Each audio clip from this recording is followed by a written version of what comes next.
Fala, turma, vai sim, vai ficar gravado, tá? Estão me ouvindo certinho?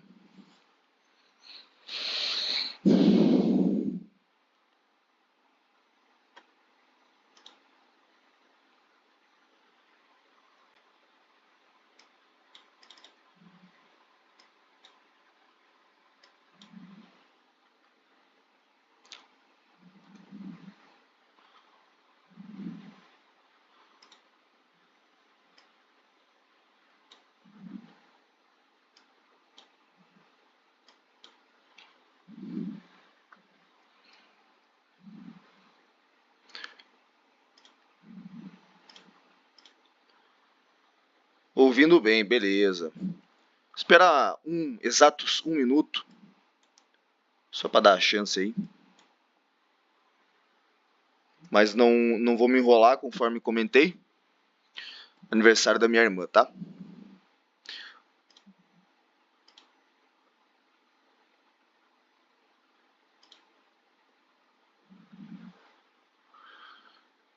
Vai ficar gravado. Boa noite, seja bem-vindo quem não costuma estar junto. Bom, já deu um minuto aí. Vou começar, tá bom? Vai distribuir conhecimento hoje? Exatamente. Essa é a ideia, tá, Valnei? Então vamos lá, senhoras e senhores. Peraí que falta só um aspecto aqui, fácil de resolver.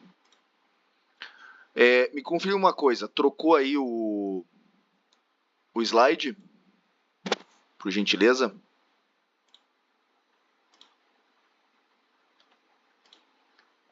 Show de bola. Então, boa noite a todos, sejam todos bem-vindos. Vamos falar aqui de estrutura de mercado, além de topos e fundos, tá? Então, como traders profissionais realmente leem o mercado, ou tendem a ler o mercado. Quando a gente fala de estrutura de mercado em nível profissional, não estamos falando de identificar onde o preço subiu ou desceu. Topos e fundos são consequências, tá? Peraí, deixa eu ligar aqui o vídeo. Eu disse para mim que ia ligar o vídeo para vocês me verem. Só um pouquinho. Já estou falando, estão me ouvindo?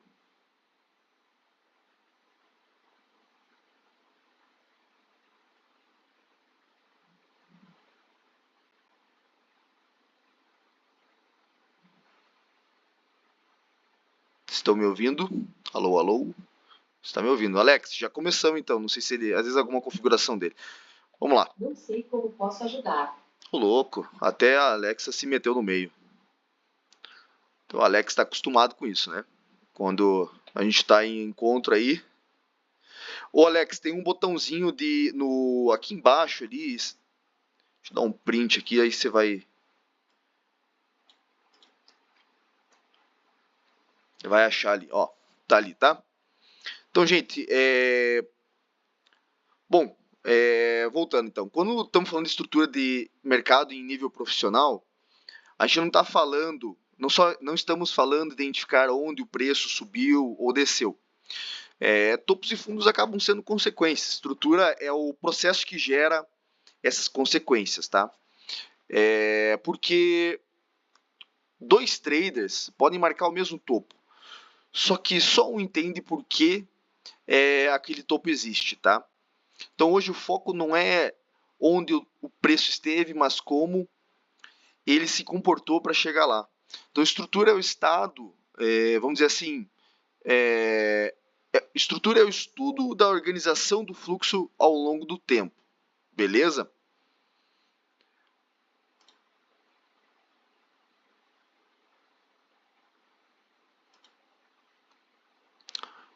O erro mais comum, pessoal, é tratar a estrutura como uma geometria simples, né? O trader olha para trás, vê um topo, traça uma linha e aí ele assume que aquilo tem relevância futura.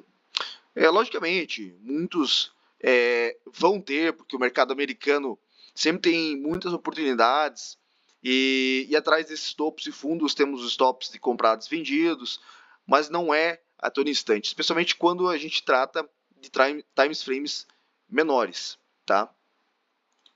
Time frames menores. Mas o mercado nem sempre respeita formas, afinal, está sempre em busca de liquidez. Ele responde ao desequilíbrio de ordens, perfeito? Opa, passei sem querer aqui. Ao desequilíbrio de ordens, tá? Principalmente, se aquele topo não causou deslocamento, quer dizer que não houve agressão suficiente, não houve continuidade. Por isso, é estatisticamente irrelevante. Aí vem aquela máxima que todos dizem, 80%, 90% dos topos falham, não sei o que, não sei o que, não sei o que. Estrutura não é o que chama atenção no gráfico, é o que mudou o comportamento do preço. Tá? E aqui uma brincadeira que eu trouxe, marcações exageradas, né? Quer dizer, a gente marca um monte de coisa e nada presta, e fica aquela bagunça na tela, a gente acaba se perdendo sozinho. Então a gente entra numa separação crítica. Estrutura visual é tudo aquilo que parece importante depois que o movimento aconteceu. Então, a estrutura funcional ela é identificável em tempo real, porque ela deixa pistas claras, deslocamento, aceitação ou rejeição e, claro, continuidade. Tá? Agora, uma estrutura funcional, vamos dizer assim, sempre responde pelo menos a uma dessas perguntas. O preço ganhou eficiência. 2, houve aceleração direcional. 3, o mercado mudou de ritmo. Se a resposta for não para pelo menos uma dessas perguntas, então aquilo que era estrutura não é memorável, não é, vamos dizer assim, o que era para ser estrutura vai ser apenas uma memória visual, tá? Vale ressaltar que são 3 perguntas, né? Dessas 3, se uma das 3, se você escolher uma delas ali e ela for não a resposta, então reforço que aquilo não é estrutura, é só uma memória visual do gráfico. Aqui, ludicamente falando, temos 2 ilustrações de topos e fundos. Essa aqui da esquerda, ela representa uma região de trabalho onde o preço encontra efetivamente um fundo e após uma queda, né?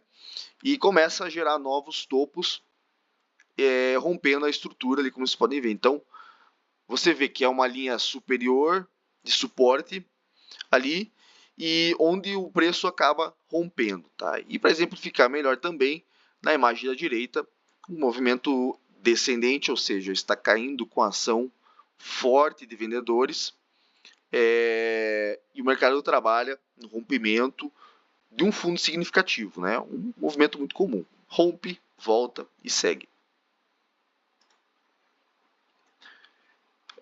Um ponto fundamental que quase ninguém discute é que o mercado cria formas, vamos dizer, ele cria formas visuais o tempo todo, mas cria estruturas funcionais apenas em movimentos específicos, tá? Então o gráfico sempre parece lógico depois que o movimento acontece.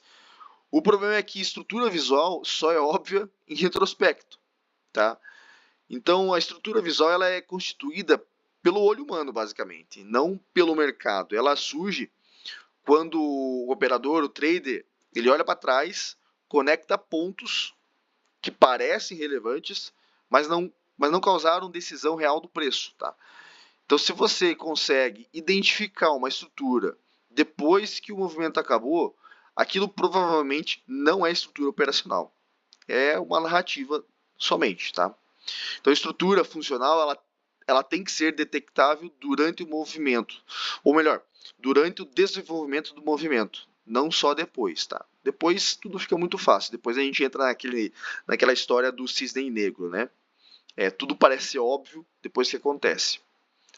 Das torres gêmeas lá, um exemplo banal, era óbvio que aquilo ia acontecer depois que aconteceu, tá? Então, a estrutura funcional deixa rastros objetivos, né? Toda estrutura funcional, ela é mensurável no comportamento do preço. E normalmente vem acompanhada de pelo menos dois dos seguintes elementos. O primeiro deles, deslocamento, um range acima de médias recentes e, vamos dizer assim, uma redução clara do que a gente chama de sobreposição de candles, né? Então, ele acaba sendo uma aceleração temporal na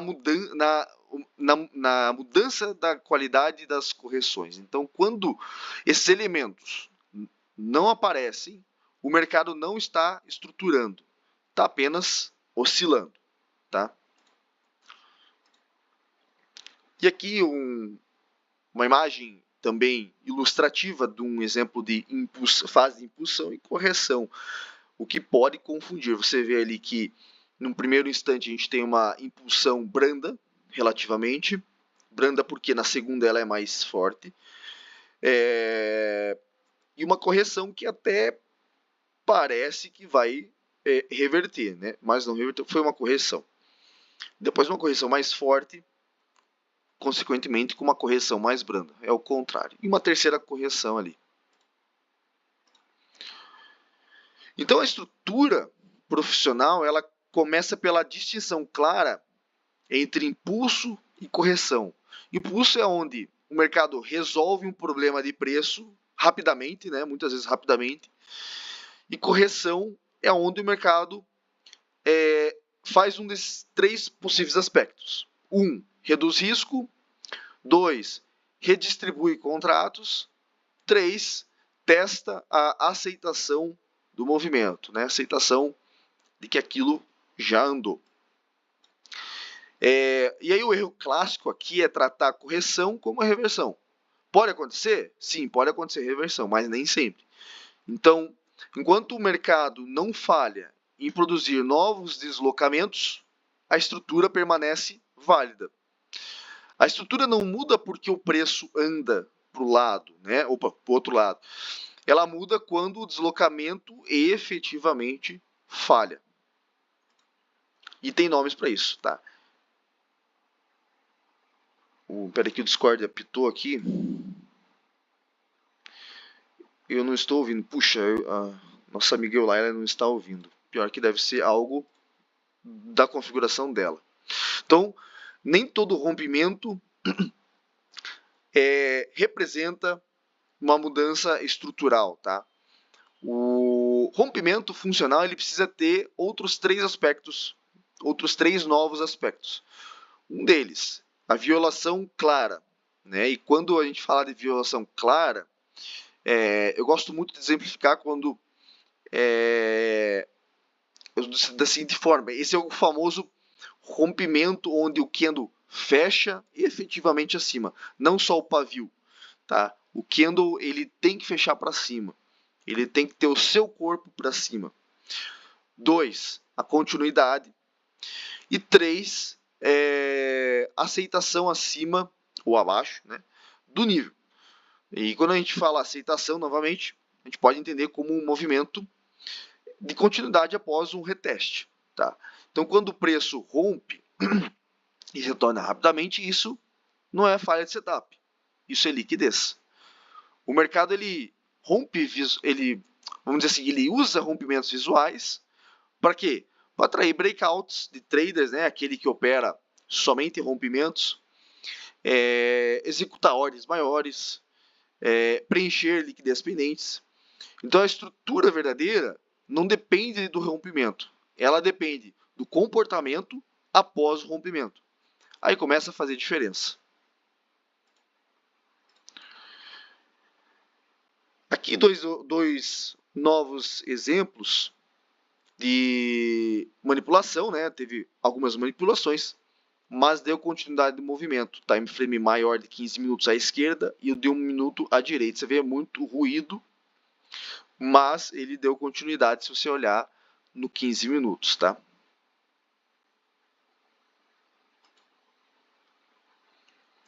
Então, estrutura nunca pode ser analisada isoladamente. Na verdade, nada no mercado se considera sozinho. Tem que ter confluências, pelo menos uma. Uma quebra contra o fluxo dominante exige muito mais evidências, né? Não é simplório assim. Time frames maiores não são apenas referências visuais, né? Eles representam um acúmulo dessa decisão. Quando o operador, o trader, ignora o contexto maior, ele passa a operar microestruturas que não têm poder suficiente para sustentar um preço. Essas microestruturas, ou seja, time frames menores, ajudam a filtrar melhor a entrada, né? Tirar aquele ruído. Mas a estrutura sem contexto, ela não é oportunidade, ela é um ruído com aparência técnica.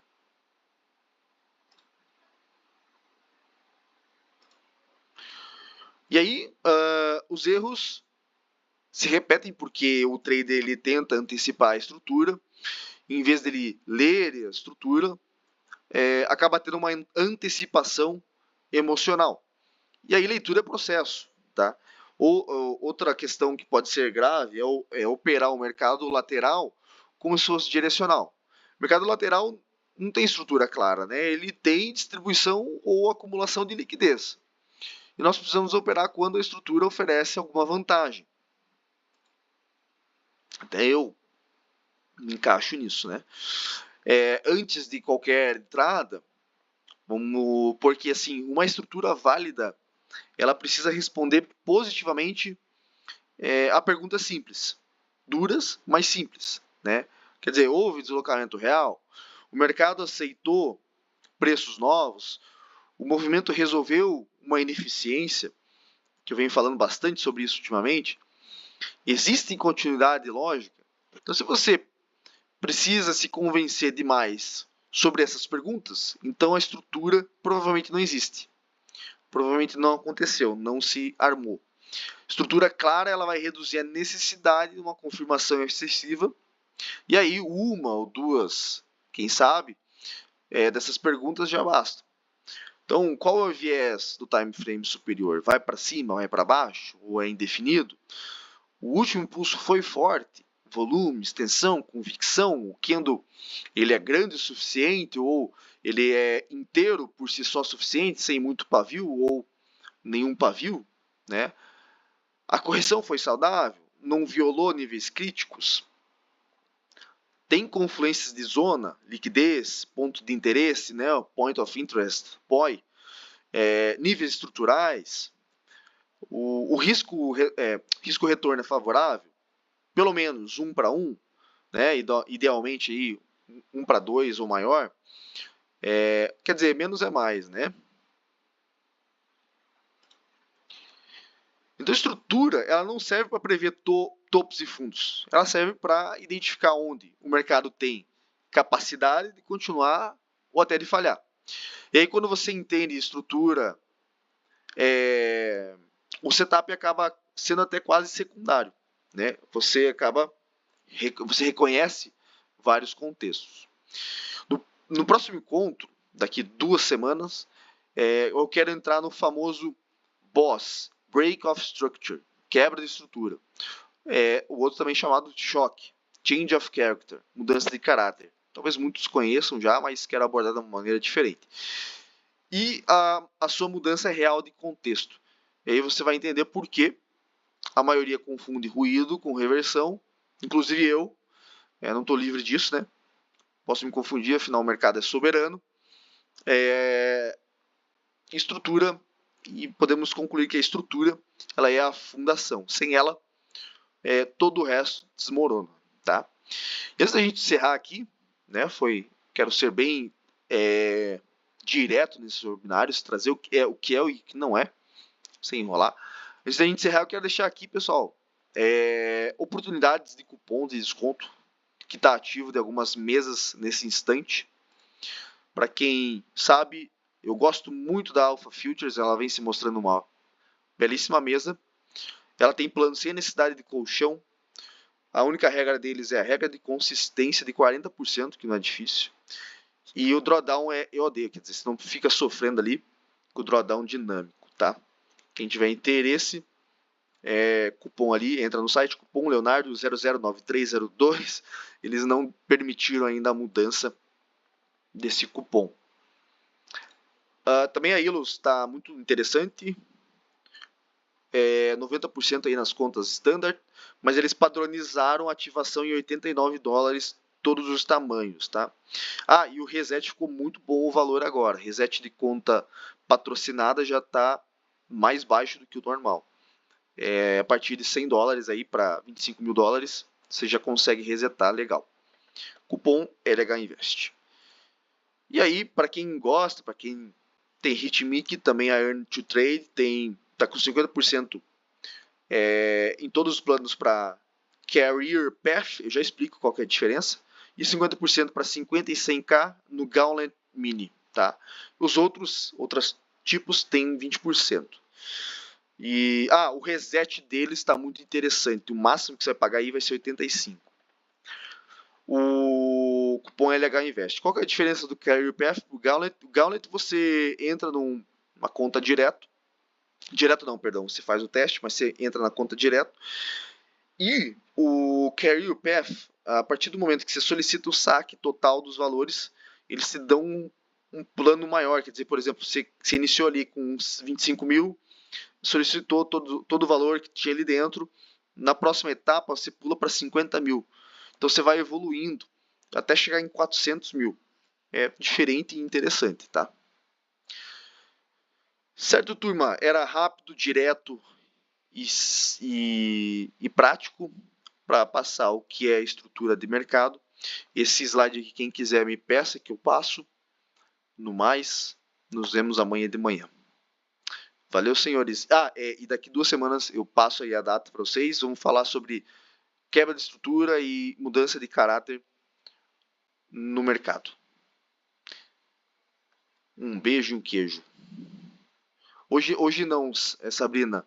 É aniversário da minha irmã, inclusive, em alguns instantes já estou saindo de casa. Vou mandar para ela. Até amanhã de manhã.